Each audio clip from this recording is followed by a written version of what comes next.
నమస్తే. Telangana state public service commission విషయంలో ముఖ్యమంత్రి రేవంత్ రెడ్డి తీసుకుంటున్నటువంటి నిర్ణయాలు చాలా అభినందనీయమనే చెప్పాలి.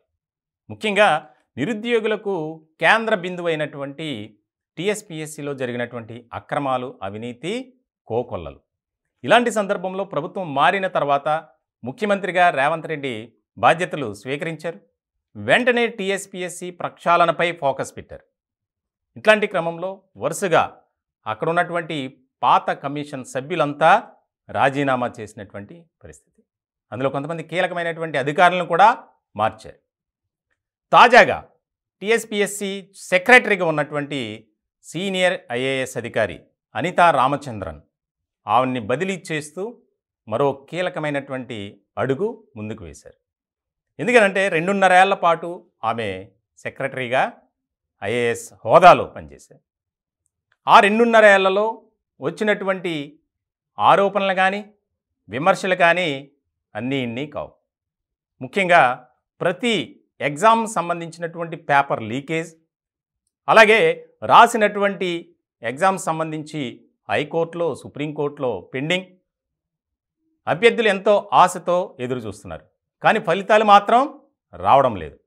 ఇలాంటి సందర్భంలో టీఎస్పీఎస్సీలో జరిగినటువంటి అవినీతి అక్రమాలపై ఫోకస్ పెట్టినటువంటి ముఖ్యమంత్రి రేవంత్ రెడ్డి గారు దాన్ని పూర్తి స్థాయిలో ప్రక్షాళన చేయాలి అనే దిశగానే అడుగులు వేశారు. ఇలాంటి క్రమంలో మాజీ డీజీపీని అక్కడ చైర్మన్గా నియమించారు. సభ్యులను కూడా మార్చారు.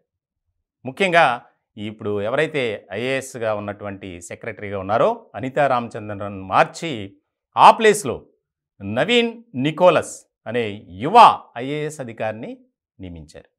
ఇప్పుడు ఒక ఆసక్తికరమైనటువంటి చర్చ జరుగుతుంది తెలంగాణ రాజకీయాల్లో.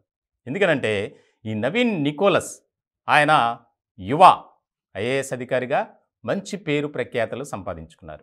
ముఖ్యంగా ఈయన 2018 బ్యాచ్కి సంబంధించి ఆయన ఇప్పుడు ప్రస్తుతానికైతే ఆ గురుకులాలకు సంబంధించినటువంటి విద్యా సంస్థలకు సెక్రటరీగా వ్యవహరిస్తున్నారు. ఆయన ఆ సెక్రటరీగా బాధ్యతలు స్వీకరించిన తర్వాత అనూహ్యమైనటువంటి మార్పులు తీసుకొచ్చారు. ఎవరైతే గిరిజన విద్యార్థులు, అలాగే దళిత విద్యార్థులు చదువుతున్నటువంటి గురుకులాలు ఉన్నాయో వాటిని పూర్తి స్థాయిలో ప్రక్షాళన చేయటమే కాకుండా నాణ్యమైనటువంటి విద్యను అందించడానికి ఏ రకమైనటువంటి చర్యలు తీసుకోవాలి అనే దాని మీద ఫోకస్ పెట్టి చాలా మార్పులు చేర్పులు చేశారు. ఇటువంటి క్రమంలో అలాంటి అధికారి టీఎస్పీఎస్సీలో ఉంటే బెటర్ అనేది భావించినటువంటి ముఖ్యమంత్రి రేవంత్ రెడ్డి గారు తాజాగా ఈ నిర్ణయం తీసుకున్నారు. ఇప్పుడు ఇదే ఒక చర్చగా మారింది. ఎందుకంటే ముఖ్యంగా సీఎం రేవంత్ రెడ్డి గారు ఐఏఎస్ ఆఫీసర్ల విషయంలోనూ, అలాగే ఐపీఎస్ విషయంలోనూ చాలా కీలకమైనటువంటి అడుగులు వేస్తున్నారు. ఎవరైతే ఎక్కడెక్కడ పనిచేశారో వారి మీద వచ్చినటువంటి ఆరోపణలు కానీ, అవినీతి అక్రమాలకు సంబంధించినటువంటి సమాచారాన్ని మొత్తం సేకరించి వారిని విచారణకు బాధ్యులుగా చేస్తూ ఒక కమిటీకి అప్పగించారు. అలాగే స్థాన చలనం, మార్పులు, రీషఫ్లింగ్ అన్నీ జరిగిపోయాయి. ఇట్లాంటి క్రమంలో టీఎస్పీఎస్సీ సెక్రటరీగా నవీన్ నికోలస్ ఆయన్ను నియమించడం హర్షం వ్యక్తం చేస్తున్నారు నిరుద్యోగులు. ఎందుకనంటే త్వరలోనే group 1 notification, already group 1 notification ఇచ్చారు, అది మళ్ళీ సుప్రీంకోర్టుకి వెళ్ళింది. దీనికి సంబంధించి అదనంగా దానికి అఫిలియేటెడ్ నోటిఫికేషన్ ఒకటి ఇవ్వాలి. అంటే అప్పుడు ఉన్నటువంటి పోస్టులకు మరికొన్ని యాడ్ ఆన్ చేస్తూ మరొక అనుబంధ నోటిఫికేషన్ ఇవ్వాలి. దానికి సంబంధించి ఎగ్జామ్స్ నిర్వహించాలి. అలాగే పెండింగ్లో ఉన్నాయి ఏఈ కానీ, అలాగే జేఈ కానీ కొన్ని ఎగ్జామ్స్ సంబంధించినటువంటి రిటన్ టెస్ట్ పూర్తయింది, కానీ ఫలితాలు మాత్రం వెల్లడించాల. దీనికి సంబంధించి కూడా కోర్టులో కొన్ని అభ్యంతరాలు వ్యక్తం చేస్తూ పెండింగ్లో ఉన్నాయి.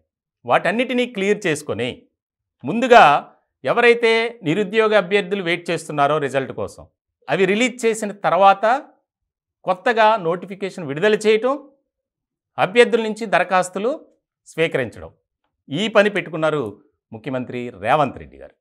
ఇలాంటి క్రమంలో కొత్త కమిటీ ఫామ్ అయింది. దానికి సంబంధించి ఐఏఎస్ అంటే సెక్రటరీ కూడా మారారు. చాలా కీలకమైనటువంటి పరిణామంగానే ఇది మనం చూడాలి.